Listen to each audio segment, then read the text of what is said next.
Captain's Log Supplemental.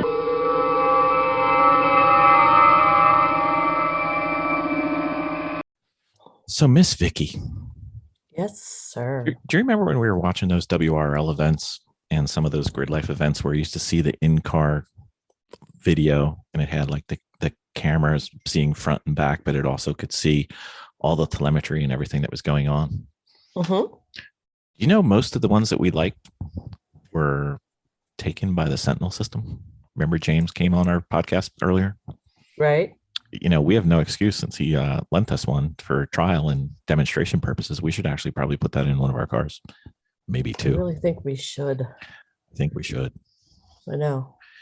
Because then we'd look like the immature endurance racing team that we are. Oh, wait, I mispronounced that, didn't I? Sorry, my bad. We could So what does have, the Sentinel system do? we could have 3 cameras with picture in picture. We could have, if we ever get the AIM system to work, open invitation to anybody from AIM to come on and give us a little bit of love. We need some help. And then we could have all our telemetry on there. And then we can have it streamed live into the paddock or around the world to our millions of fans. We're apparently very popular in Kenya right now. Don't know why, but that's fine. And it can integrate all the available race statistics from like Race Hero and everything. So we could actually see how we're doing on video. We wouldn't even have to carry around our phone anymore. Live. I love it.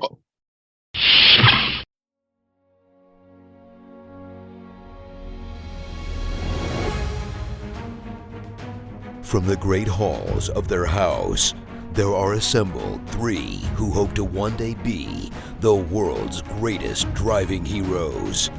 Created from the cosmic legends of the universe comes our team captain, the Vision, Bill Fisher.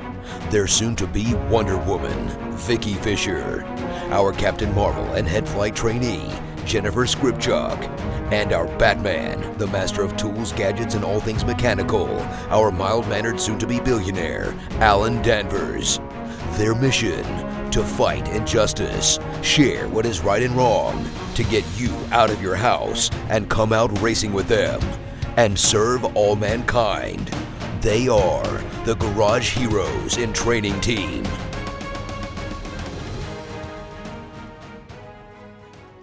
Dominating with Dawson. Ben Dawson. Welcome back, Ben Dawson. Thank you. It's so nice to be back. We took a little bit of a hiatus again. Life keeps creeping up on me. That's all right. The kid thing. All right, Miss Vicki. Yes. We're gonna talk this one to you, and then have Ben analyze your answer. Okay. Ooh, okay. Miss Vicki, Yes. I know it has never happened to you, but suppose that you made a mistake on track. How would you address the mistake, and how would you address learning from that mistake so we don't do it again?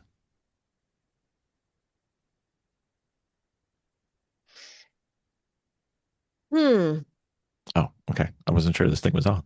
No. I got to really think about. Well, first of all, you gotta own how you got in that predicament in the first place. It doesn't have to be a You huge really mistake. do. Could be a No, it big one doesn't or a have little to one. it doesn't have to be a huge mistake, but that mistake could also be a mindset. It could be just if you end up in an incident, the incident didn't happen at that corner. That incident happened at a setup probably 3 corners away, or you coming into it. So you really have to analyze what you did to end up there and really kind of go backtrack, and then make those corrections. And if it was a headspace thing, you need to figure out what you were doing to create that headspace, whether you were racing a person and not racing on a track, Yeah. or letting your emotions get too much of, ahead of you, or it could be dehydration and tired. There's a lot of factors, but regardless is that whatever happens to you, whether it was done to you, I mean, if it was done to you, that's a whole different scenario, because sometimes things just kind of happen out of the blue and, a car fails and hits something else. But if it's on you, take a little bit of time and reflect on how you got it, and be brutally honest with yourself, because Yeah. the worst people that are driving out there are people that don't own their mistakes. And of course, if it was something done to another person's car, then be respectful and approach that person, and go find them and let them know that you know you know keep yourself in check, and then go have a discussion with them, and make sure everybody's okay, and make sure the car's okay. And but that's how I would take a look at everything, if you know if that was me, which it was. but but definitely learn from it. It's a learning experience. Okay. Mr. Dawson, what are you thinking? Vicki, your hair looks great tonight. Oh, I just want to say, it looks like you must have had it done really recently. You're looking great with the great hair. Love the way your glasses are setting it off. It really pops. I don't have anything negative to say about oh, I thought you were your. leading me into something. You I gotcha. got worried. I'm like, okay, he's softening the whole thing I right was like, now. Ben, I'm trying to stay out of the bathtub. Don't do this to me, Gotcha. Ben. Gotcha. Just kidding. Not kidding about how great you look. That's fantastic. No, you're right. I think right away you keyed off of some things that are very important in post mistake analysis, whether it's just making an ugly corner that you've been hitting, consistently, or all the way to an incident where more than one vehicle is involved.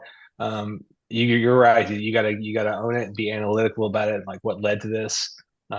This is something that I did, so it happened. It happened under my control of the vehicle or loss of control of the vehicle. So I think using terminology like "I need to own this," I need to analyze what happened are important, and also all the way through to taking accountability with any other parties that are involved. So I think that's all good stuff. I mean, a lot of times you got to kind of be doing learning on the fly. My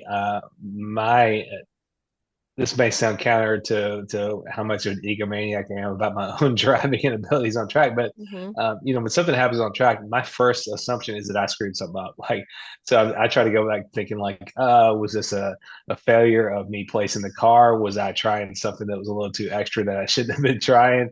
And in my mind, I'm like, I'm never trying anything extra, but maybe I'm like, God, maybe I tried to take an extra, half a brake marker down into this corner or something like that. So I'm immediately my first step in self analysis after any kind of mistake or misstep on track is like, what did I screw up here? What the hell did you just Hmm. do, Ben? And unfortunately, there have been times where I've done that and failed to see an issue with the car. I've blamed myself before I blamed the car a couple of Hmm. times, and I should have realized, oh, I'm having a problem. Like, we had a brake failure that I didn't understand was a brake failure for one lap until the second lap I rolled into somebody. So it's a tough game to play, but I think you really hit the nail on the head with everything you're saying about just you got to be immediately analytical about it. You got to own what led up to it. Was it red mist? Am I over fatigued? Is it time for me to come in? Even if you're 20 minutes into an endurance stint, but you're out there, missing your marks, or things aren't going well in the car. You got to be able to say, "Hey, I need the next driver to come up. For some reason it's not clicking." I mean, you know what they always say. At the end of a track event, they're like, if you feel like you're not 100% for your last session on Sunday, Oh, skip it. those You know what I those mean? last runs are tough. And I mean, and there's a lot of wisdom in that. I am enough of a track maniac that I can't say I've never skipped the last session, but usually it might be a deal where somebody's like, "Hey, do you want to take my car out for one more?" And it's like, I could go home and make dinner. I can make it in time for dinner with my kids. So yeah, I'm lying. I definitely have skipped some opportunities to get back on Hmm. track. And not necessarily for not feeling it, but just for other more self-serving reasons, like I'm ready to crack a beer, or I want to get home and have dinner with my kids. Um, but yeah, you have to be self-aware about that. I don't know if I've used this analogy on the show before, but I had a teacher in high school. I went to the Alabama School of Math and Science, and Dr. Schwanner was like a world-renowned herpetologist, a reptile doctor, reptile scientist. And one of the big things he had done and made his name doing was studying tiger snakes in Australia, which are way more venomous than any snakes we have on our continent. One bite from a tiger snake, you're not going to make it. But they had to go out and count them in nature and find them and um, so that was their big deal. Is they had to go out there and say how many tiger snakes are living in this 1 mile radius here versus 1 mile radius there, and they have a team who would go out and collect them. But the whole deal was if their team of 5 or 6 people all felt 100%, they'd go out.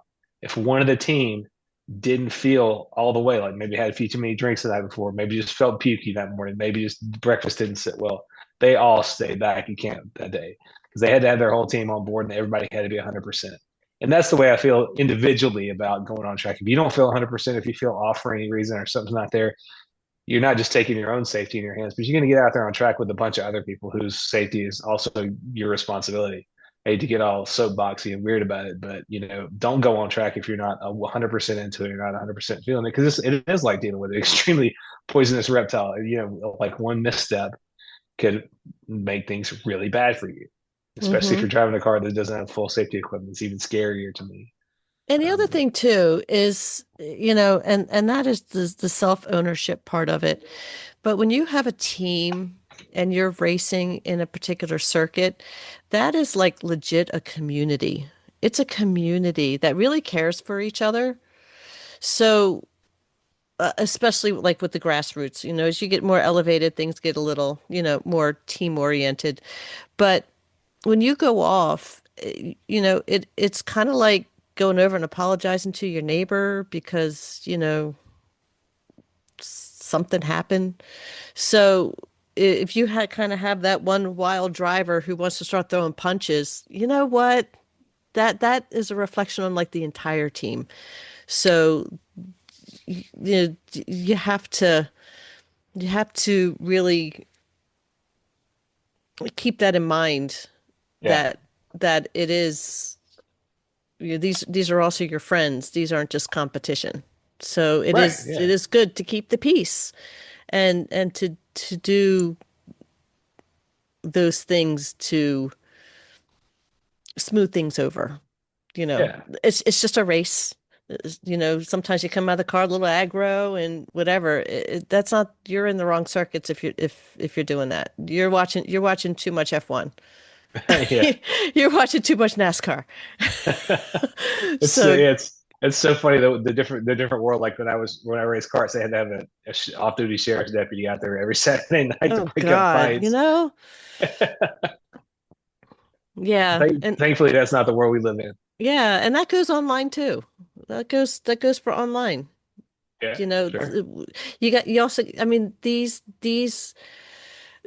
can reflect poorly on your team and give an impression of your team that might not be so great. So, you keep that in mind. You just be diplomatic about it. My entire team, we're not fully in favor of the Punch Nazi sticker that I put on our car at one point. Yeah. But I was fully in favor of that. Yeah. Yeah. Not that any of my teammates were Nazis. They just weren't all as full-throated supporting of being violent toward Nazis as I am. You know what? There is politics that can be on the track, but is that where you want it to be? I mean, I agree, but yeah, that's a tough one. Yeah, you gotta have to take a 360 view of everything that you're doing at any point for sure, and especially with racing, how you would get along the track. I am certainly more willing to just take everybody at face value if we're all just out there racing. Yeah. Everything, I'll leave everything at the edge of the paddock. I'm just there to race everybody. I can't fight every battle all the time. You know what I mean? Right. Yeah, but certainly when something happens to your car, somebody else's car, just practice good being a good neighbor. like a good neighbor. Vicki is there. That's right. Indeed. Okay, so that's kind of the thoughts on, I've never had a perfect race. I've never had a perfect lap. I've barely had a perfect turn.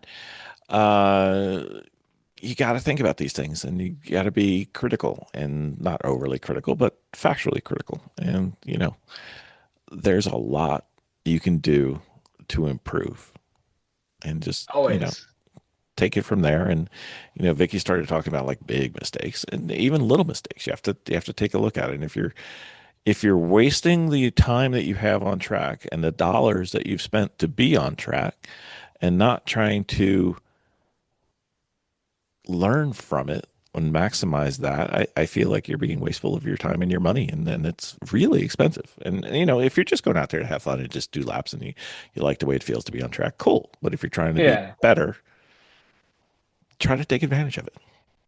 Yeah, I agree. If you're out there to up your game and you're out there to get faster and faster and more competitive in whatever pursuit you're doing, self-analysis and understanding how to correct mistakes in an effective way and quicker is should be a big part of that. Like, I mean, if you watch video of me driving, every time you see my hands kind of going, sawing back and forth or sawing the wheel a little bit, that's a wreck that I'm not letting happen. You know what I mean? That's a mistake that I'm not letting come to fruition because I'm prepared for it and ready for it. And I know what's likely to happen, but I'm going to push hard and I'm going to fight the little mistakes as they come up. So the better and better you get at this, the tinier your mistakes are and the more imperceptible they are. If you're watching, that's the same. If you're watching the car from me outside the car, you don't see any upsets from outside the car. As long as I got the throttle down, you're not gonna really know anything's going on, even though I might be fighting like a madman in the car. From the outside, it doesn't look like there's any upsets going on. So that's already